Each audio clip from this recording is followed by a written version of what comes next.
Boa noite, professor. Nós vamos dar início aqui agora à apresentação do relatório 1 da disciplina de Laboratório de Sistemas Controlados. Meu nome é Henrique. Eu sou o Lucas.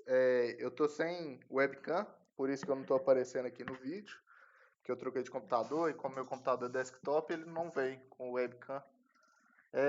Mas no mais, a gente vai estar apresentando aqui o primeiro relatório de controlados e o Henrique vai apresentar as 5 primeiras questões e eu as 5 últimas.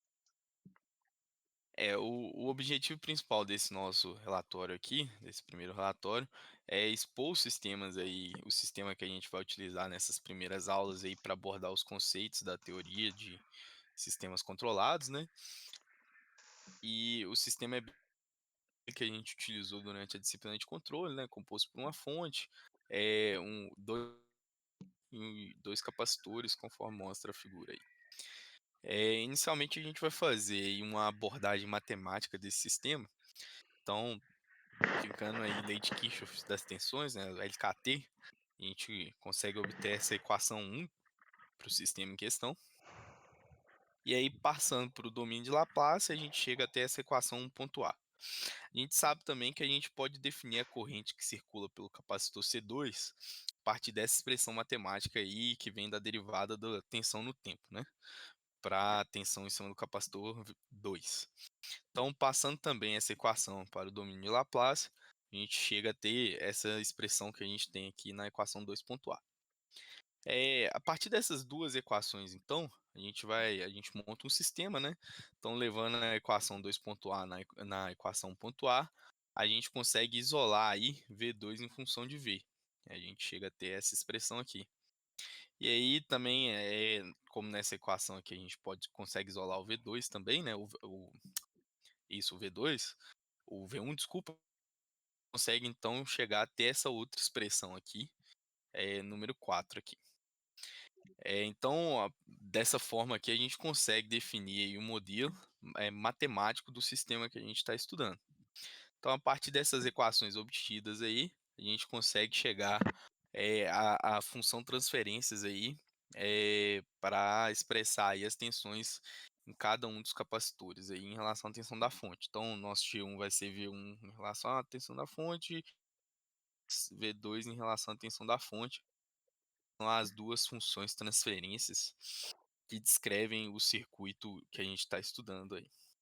Então, mediante aí a obtenção dessas funções, a gente vai aplicar aí um degrau unitário aí de 2 volts no circuito, né, na entrada do circuito, e vamos avaliar aí a resposta temporal, tanto no capacitor 1 quanto no capacitor 2, né? Então, esse gráfico aqui, vou dar um zoom aqui, é a resposta ao degrau de 2 volts aí para a função G1.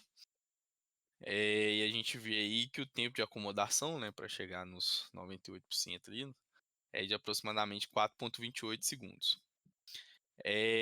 Do mesmo jeito aí, a resposta ao degrau para a função de transferência G2 que a gente obteve no item anterior, a gente tem um tempo de acomodação aí de aproximadamente 4,89 segundos. Então, o que a gente observa aí é que o tempo dessa função aqui é ligeiramente superior ao anterior. Ela tem até uma inflexão aqui no início da subida, né? E isso daí pode ser explicado pelo fato de ter um zero, né, nessa função transferência aqui, próximo ao polo. Então, a gente até plotou aqui mapas de polo e zero. Então, a gente vê que nessa primeira função transferência aqui, tem esse zero aqui, próximo ao polo, que acaba anulando o efeito desse polo, e aí a gente tem um tempo de subida menor, né? Então, por isso que o tempo de subida na função G1 e G2 é ligeiramente, na função G1, é ligeiramente inferior, desculpa, mais rápido, né, do que na função G2. Dando sequência aqui, a gente agora, para validar esse nosso modelo matemático, né, e também para ter a base comparativa, a gente vai recriar o sistema a partir de integradores, aí utilizando integradores e somadores e também ganhos, né, dando ganhos aos circuitos. Então a gente utilizou esse modelo aqui que está na tela, e aí a gente também aplicou um degrau unitário de 2 volts e vai avaliar aí o comportamento do sistema, né. Então, aí a gente pode ver V1 e V2, então a gente vê aí que um comportamento é bem parecido ao modelo matemático que a gente já tinha, apresentado no item anterior, né. Então o V1 aqui tem um tempo de subida menor, né, mais rápido, e V2 aqui tem até aquela inflexão também na subida, assim como a gente viu no caso anterior.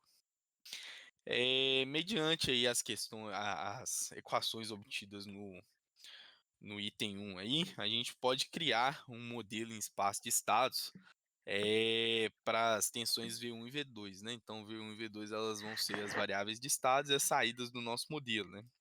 Então o modelo, ele é dado a partir dessa matriz que está na tela, esse é um modelo de espaço de estados, e aí a gente implementou esse modelo no MATLAB, e aí a gente utilizou o comando EIG, que retorna os altos valores da matriz, e os altos valores da matriz do espaço de estados do sistema que a gente está avaliando é menos 5,57 para a primeira função de transferência e menos 0,81 para V2 ali no caso. Então, a gente sabe aí que os altos valores são indicativos dos polos dos sistemas, né? E exercem uma influência direta sobre o tempo de acomodação. Então a gente sabe que quanto menor o alto valor, menor será o tempo de acomodação. Então esse alto valor aqui ele é menor, né? Ele está mais à esquerda se a gente for comparar com o zero, né? Então esse é maior. Então ele vai ter um tempo de acomodação menor, né? Que foi o que a gente já viu aqui durante todo os modelos que a gente criou, né? Tanto matemático quanto a partir de integradores aí. E aí o carregar vai dar sequência a partir daqui. Então, agora dando seguimento com a segunda parte do relatório, né, a partir da questão 6 até a questão 10. A questão 6 aqui, dado que a gente tem as tensões de entrada, né, e as tensões nos capacitores, e que a gente tem acesso a essas tensões apenas em intervalos T, a gente, como já está no enunciado, a gente consegue obter a derivada dessas tensões a partir da seguinte forma, a derivada discreta, né? A partir da seguinte forma. Então, a partir das equações desenvolvidas já nos itens anteriores apresentados pelo Henrique, né? A gente tem essa seguinte equação aqui para a tensão 1, né? Do capacitor 1. E aqui de forma análoga a tensão do capacitor 2, né? A derivada da tensão do capacitor 1 e a derivada da tensão do capacitor 2.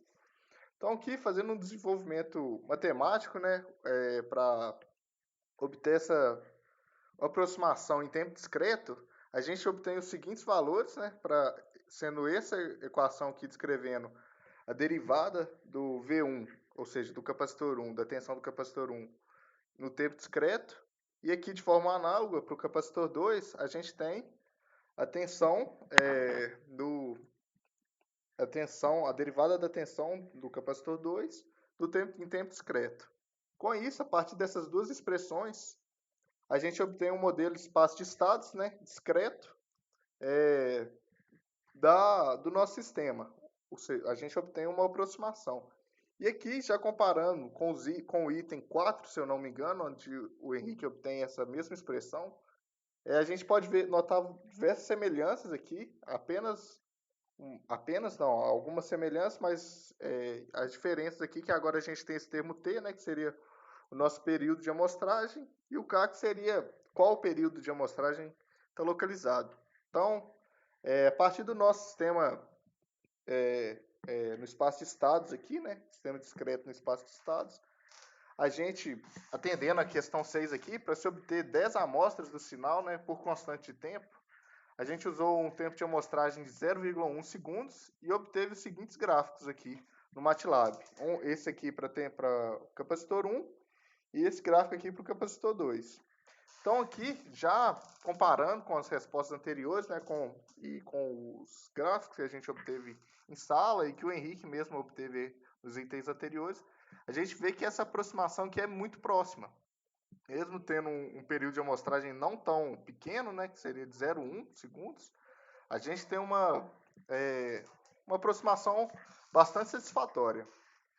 Então, com isso, agora seguindo para o item 7, onde a gente vai fazer uma aproximação aqui dessa mesma derivada, só que agora utilizando dois pontos à frente, né, que seriam V1, VK-1, VK-2 aqui. Ou seja, a gente vai pegar 2 pontos à frente para conseguir obter essa derivada. Então, a gente consegue obter aqui, primeiramente, para a tensão V2, a gente desenvolvendo matematicamente aqui, a gente deixando em função desses coeficientes aqui, o V1 em função do coeficiente alfa 4, o V2 em função do coeficiente alfa 5, e o V, aqui mais para baixo, a gente desenvolvendo, a gente vê que o V ele fica em função de alfa 3 e alfa 4. São coeficientes que multiplicam as nossas tensões aqui, coeficientes do nosso sistema. Então, desenvolvendo para a tensão do capacitor 2, né, essa derivada, a gente obtém a seguinte expressão, e de forma análoga também, para praticamente o mesmo procedimento, só que para o capacitor 1, a gente obtém a seguinte expressão. E o que a gente vai notar, já entrando na questão 8, né, que como a gente está obtendo 2 pontos à frente, está fazendo a derivada não só baseada em 2 pontos à frente, o nosso sinal ele vai ser muito mais. A nossa aproximação, né, nossa aproximação do tempo discreto, ela vai ser muito mais fiel. Como a gente pode ver aqui, já passando totalmente para o item 8, a gente consegue ver aqui que a nossa aproximação ela é muito mais próxima do sinal. Aqui tá difícil de ver, mas aqui a gente tem em azul aqui, ó, o nosso sinal real, e aqui é a nossa aproximação discreta. Então a gente consegue perceber aqui que ficou muito mais próximo, né? Nossa aproximação ficou muito melhor, né? A gente conseguiu realmente desenhar o sinal.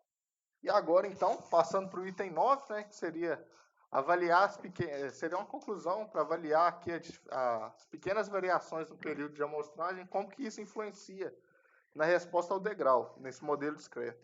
Então, basicamente isso aqui, a gente consegue notar que quanto menor o nosso período de amostragem, né, menor vai ser o nosso intervalo aqui, o nosso intervalozinho aqui. Então, a gente vai conseguindo fazer um desenho mais fidedigno da nossa curva. Tanto que se a gente tivesse um período de amostragem infinitesimal, a gente praticamente teria a nossa curva, nosso sinal real 100%, aproximação 100% do nosso sinal real. Então, por fim, a questão 10 seria para a gente obter o modelo, as funções transferências, né, no espaço, as funções transferências discretas, né, do nosso sistema. Então, foi utilizado aqui, para esse modelo de estados aqui, ó, que a gente obteve, a função TF, que faz justamente isso, ela traz a nossa função transferência, e a gente obteve para o capacitor 1 essa função transferência, e para o capacitor 2, né, para a tensão do capacitor 2 em relação à tensão de entrada, e a tensão do capacitor 1 em relação à tensão de entrada, a gente obteve essas duas expressões aqui. Então, a gente vê que para o capacitor 1, a gente tem um zero e 2 polos, e para o capacitor 2, só apenas 2 polos. Então, por fim, concluindo aqui, a partir dos itens desenvolvidos acima, é possível perceber que o modelo matemático foi refletido tanto na simulação computacional, a partir de integradores, ganhos e somadores, e tanto no modelo de espaço de estados em tempo discreto. E além disso, que eu acho que é o mais importante para esse primeiro relatório de sistemas controlados por computadores, né, que a gente vai trabalhar com a parte de controle discreto, notar que vê a importância da amostragem, do tempo de amostragem, né? A gente vê aqui que quanto menor o tempo de amostragem, melhor, mais fidedigno o nosso sinal, a nossa aproximação vai ser do sinal real. Então, é isso a nossa apresentação. Espero que tenha ficado claro todos os itens aí. Boa noite. Boa noite, até mais.